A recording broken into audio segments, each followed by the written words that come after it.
Fala pessoal, sejam bem-vindos a mais um vídeo no nosso canal relacionado à matéria de Direito do Trabalho. E o tema de hoje é um tema muito recorrente em que diariamente recebemos várias perguntas de amigos, de colegas, de clientes sobre a seguinte questão: quais são os direitos devidos ao trabalhador na extinção do contrato de trabalho? Qual é o prazo que a empresa tem para realizar o pagamento das verbas rescisórias? E o que acontece quando a empresa não paga ou atrasa o pagamento das verbas rescisórias? Vamos dar uma olhada? No presente vídeo, vamos falar das principais modalidades de rescisão do contrato de trabalho, que são demissão sem justa causa, demissão por justa causa, pedido de demissão, rescisão indireta do contrato de trabalho e também a rescisão por comum acordo entre empregado e empregador, que foi uma novidade trazida com a reforma trabalhista. Vamos iniciar falando da demissão sem justa causa.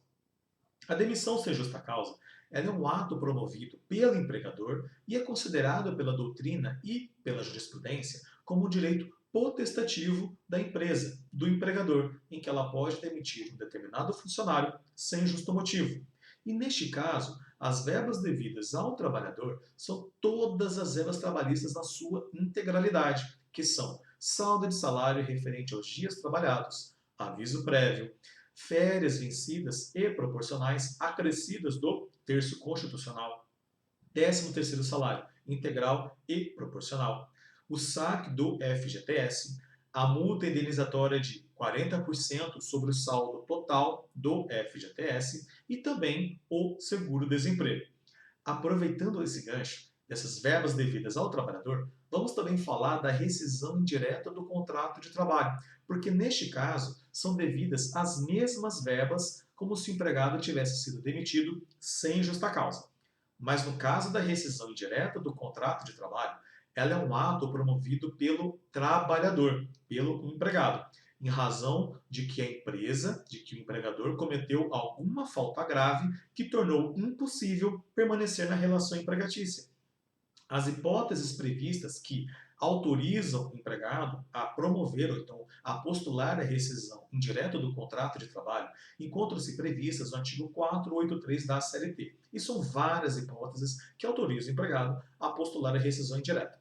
E vamos citar como exemplo uma seguinte questão: quando a empresa deixa de cumprir com alguma cláusula contida no contrato de trabalho.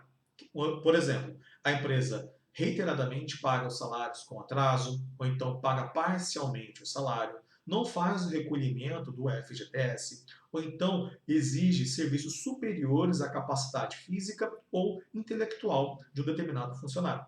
São várias hipóteses que podem ensejar a rescisão indireta do contrato de trabalho. Mas temos uma seguinte questão: a rescisão indireta, ela somente é reconhecida em juízo. O que isso quer dizer? Que o empregado ele deve postular perante a Justiça do Trabalho o reconhecimento da rescisão indireta do contrato de trabalho. E cabe ao empregado, cabe ao trabalhador, provar para o magistrado de que a empresa cometeu alguma falta grave que tornou impossível permanecer na relação empregatícia. E como havia dito anteriormente, as verbas devidas ao trabalhador, no caso de rescisão indireta, são as mesmas verbas devidas no caso de demissão sem justa causa. Certo? No caso agora de pedido de demissão. O pedido de demissão é também um ato promovido pelo empregado, só que neste caso há uma redução dos seus direitos. São devidos somente às seguintes verbas ao trabalhador: saldo de salário, férias vencidas e proporcionais, acrescidas do terço constitucional, o 13º salário vencido e proporcional, só que não tem direito ao saque do FGTS, não tem direito à multa indenizatória de 40% do FGTS e também não tem direito ao seguro-desemprego. Observe que houve uma redução dos direitos devidos ao trabalhador, certo? E agora a demissão por justa causa. A demissão por justa causa é uma punição mais grave que um trabalhador pode vir a sofrer. Trata-se de um ato promovido pelo empregador que, no uso do seu poder diretivo, no caso, o poder disciplinar, em razão de alguma falta grave que o trabalhador venha a ter cometido, aplica a punição da demissão por justa causa. As hipóteses que autorizam o empregador a aplicar a punição da demissão por justa causa encontram-se previstas no artigo 482 da CLT. E vamos dar um exemplo aqui em qual momento, em qual situação a empresa poderia aplicar a demissão por justa causa. Vamos supor que um determinado contrato de trabalho, ou então numa determinada relação empregatícia, um determinado funcionário, ele reiteradamente chega atrasado ao local de trabalho. Logo, havendo os atrasos iniciais, a empresa vai lá e comunica verbalmente, ou então faz uma advertência verbal ao trabalhador, informando que ele está chegando atrasado, que não é mais para chegar atrasado, que há um horário a ser cumprido e tudo mais. Tudo bem. Passado esse momento da advertência verbal, o trabalhador ele novamente chega atrasado. Então, assim, a empresa realiza uma advertência por escrito, informando ao trabalhador que, se ele chegar atrasado novamente, ele pode vir a ser suspenso, ou seja, pode vir a ser aplicado a suspensão disciplinar. Certo? Só que, passada então a advertência verbal, a advertência por escrito, o trabalhador novamente chega atrasado ao local de trabalho. A empresa, então, ela aplica a suspensão disciplinar por um determinado número de dias. E nesse determinado número de dias, o trabalhador não poderá comparecer ao local de trabalho e ele, além desses dias não trabalhados, ele também não vai receber por esses dias não trabalhados. Certo? Tudo bem. Advertência verbal, advertência por escrito, suspensão disciplinar. Depois disso tudo, o trabalhador novamente chega atrasado no local de trabalho. Então chegou no momento em que não está mais sendo possível a permanência daquele trabalhador, daquela determinada pessoa naquela relação empregatícia. Então assim, a empresa pode aplicar a pena da demissão por justa causa. E são outras questões, outras hipóteses também, que podem vir a ensejar a aplicação da demissão por justa causa. Certo? E tudo bem. Então quais são os direitos devidos ao trabalhador neste caso? Somente férias vencidas, acrescidas do terço constitucional, o 13º salário também vencido e saldo de salário referente aos dias trabalhados. Observe que houve uma redução drástica dos direitos trabalhistas devidos ao trabalhador, no caso de demissão por justa causa.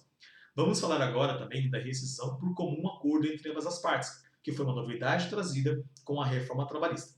Havendo um comum acordo entre as partes, entre empregado e empregador, para a rescisão do contrato de trabalho, são devidas as seguintes verbas: pela metade do aviso prévio, mas somente se o aviso prévio for indenizado. Por quê? Porque o aviso prévio ele pode ser indenizado ou trabalhado. Logo, se o trabalhador ele trabalhou na integralidade os 30 dias do aviso prévio, ele deve receber pelos dias trabalhados. Logo, se for um aviso prévio indenizado, ou seja, ele não trabalhou os 30 dias, ele vai receber pela metade o valor do aviso prévio indenizado. Certo? Também devido pela metade a multa indenizatória do FGTS. No caso de demissão sem justa causa, a multa é de 40%. Lembra? Então, neste caso, como é pela metade, vai ser 20% do FGTS. Quanto ao saque do FGTS, o empregado tem direito até 80% e não a integralidade do valor lá na conta vinculada. Certo? Quanto às demais verbas, são devidas na sua integralidade, que seria saldo de salário, férias vencidas e proporcionais, acrescidas do terço constitucional, o 13º vencido e proporcional. Certo? Tudo bem. E qual é o prazo para pagamento das verbas rescisórias? O prazo para pagamento das verbas rescisórias é de 10 dias contados do encerramento do contrato de trabalho. E se a empresa atrasa ou não paga as verbas rescisórias no prazo legal? O que acontece? A empresa, se ela atrasar ou então deixar de pagar as verbas rescisórias, ou então atrasar ou realizar o pagamento no 11º dia ou 12º dia das verbas rescisórias, a empresa também deverá pagar uma multa correspondente ao valor da última remuneração, ou então do salário do empregado. Certo? Então são essas modalidades de rescisão do contrato de trabalho, esses são os direitos devidos ao trabalhador e o prazo para pagamento é de 10 dias e se a empresa não paga ou atrasa o pagamento, ela deve também pagar uma multa no valor correspondente à última remuneração do empregado. Certo, pessoal? Certo? Havendo alguma dúvida, deixe nos comentários que estou aqui à disposição. Certo? Pessoal, muito obrigado a todos e até a próxima. Até mais!